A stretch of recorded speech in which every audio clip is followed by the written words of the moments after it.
ഞാനൊരു ഭാഗം വായിക്കാം. 2025 ജനുവരി മാസം 15-ാം തീയതി മുഖ്യമന്ത്രി വാർത്താ സമ്മേളനത്തിൽ വെച്ചാണ് ഈ വാചകം പറയുന്നത്.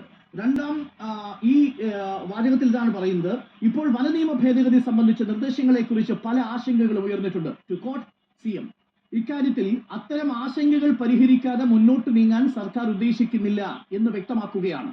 ഏതെങ്കിലും വകുപ്പുകളിൽ നിക്ഷിപ്തമാകുന്ന അധികാരം ദുർവിനിയോഗം ചെയ്യപ്പെടാൻ സാധ്യതയുണ്ട് എന്ന ആശങ്കകൾ സർക്കാർ ഗൗരവമായി കാണുകയാണ്. കർഷകർക്കും മലയോര മേഖലയിൽ വസിക്കുന്ന ജനവിഭാഗങ്ങളുടെയും ന്യായമായ താല്പര്യത്തിനെതിരെ ഒരു നിയമവും ഈ സർക്കാരിന്റെ ലക്ഷ്യമല്ല. അൺകോട്ട് പിണറായി വിജയൻ, മുഖ്യമന്ത്രി. ഇതാണ് മുഖ്യമന്ത്രി പറഞ്ഞിരിക്കുന്നത്. വനനിയമം നടപ്പിലാക്കുന്നില്ല എന്ന് ജനുവരി 15-ാം തീയതി നമ്മളോട് പറഞ്ഞിരിക്കുന്നു. നമ്മളോട് വലിയ പ്രതിപക്ഷ ഒരു തരത്തിലും നമുക്ക് അനുകൂലിക്കാൻ പറ്റാത്ത 2013-ൽ തുടങ്ങി വെച്ചതിന് തുടർച്ചയാണ്. 2013 തുടങ്ങിയതാ. വന്യജീവി സംരക്ഷണ കേന്ദ്രങ്ങളിൽ അവിടുന്ന് തുടങ്ങിയതിന്റെ തുടർച്ചയാ. അപ്പൊ ഞാൻ പറഞ്ഞു വന്നത്, ആ വനനിയമം നടപ്പിലാക്കുന്നതുമായി ബന്ധപ്പെട്ട കാര്യത്തിൽ പോലും തെറ്റിദ്ധരിപ്പിക്കണം, പച്ചക്കള്ളം പറയുകയല്ലേ ചെയ്യുന്നത്. അതാണ് രാഷ്ട്രീയ അപനമനിസത്തിന്റെ ഒരു പ്രധാനപ്പെട്ട ലക്ഷണം എന്ന് പറയുന്നത്.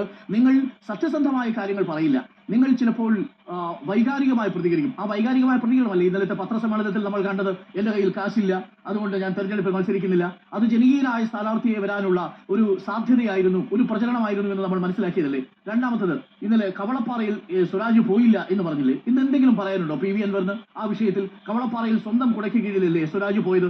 ഇന്നിപ്പോൾ ഇതാ വനനിയമം നടപ്പിലാക്കി കഴിഞ്ഞിരിക്കുന്നു എന്ന് പച്ചക്കള്ളം പറയുന്നു.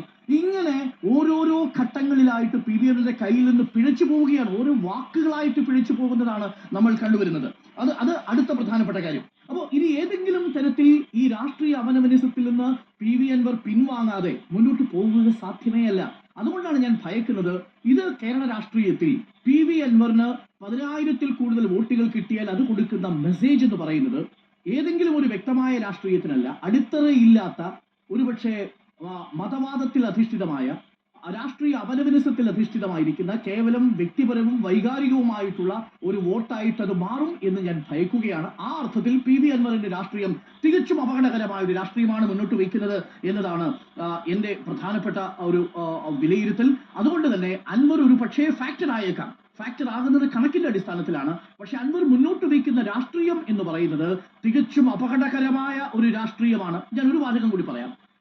നമ്മൾ ഈ ചന്തക്കുന്നിൽ നടന്ന പ്രസംഗത്തിന്റെ ഒടുവിൽ ഈ PV അൻവർ പറയുന്നുണ്ട്, BJP-ക്കാർ പോലും പറയാത്തൊരു വാദം മുന്നോട്ട് വയ്ക്കുന്നുണ്ട്. 2026-ൽ 20 സീറ്റുകൾ BJP നേടും, 2031-ൽ BJP അധികാരത്തിൽ വരും എന്ന് പറഞ്ഞത് ഈ PV അൻവറാണ്. ഈ PV അൻവറിന്റെ രാഷ്ട്രീയ ബോധ്യം എന്താണ് എന്നുള്ളത് വളരെ വളരെ വളരെ വളരെ കൃത്യമായി നമ്മൾ മനസ്സിലാക്കേണ്ടതുണ്ട്. അതുകൊണ്ട് ഞാൻ ആവർത്തിക്കുന്നു, അൻവർ ഉയർത്തിയ രാഷ്ട്രീയ വിഷയത്തിൽ നിന്ന് അൻവർ ഒരുപാട് ദൂരം സഞ്ചരിച്ച് അൻവറിന്റെ കച്ചവടവും രാഷ്ട്രീയവും തമ്മിൽ കൂടിച്ചേർന്ന് രാഷ്ട്രീയ അപനമനിസത്തിന്റെ ഒരു പാതയിലൂടെയാണ് PV അൻവർ ഇപ്പോൾ സഞ്ചരിച്ചുകൊണ്ടിരിക്കുന്നത്. അതാകട്ടെ കേരളത്തിനൊട്ടും പിന്തുടരാൻ കഴിയുന്ന മാതൃകാപരമായ ഒരു രാഷ്ട്രീയമേ അല്ല.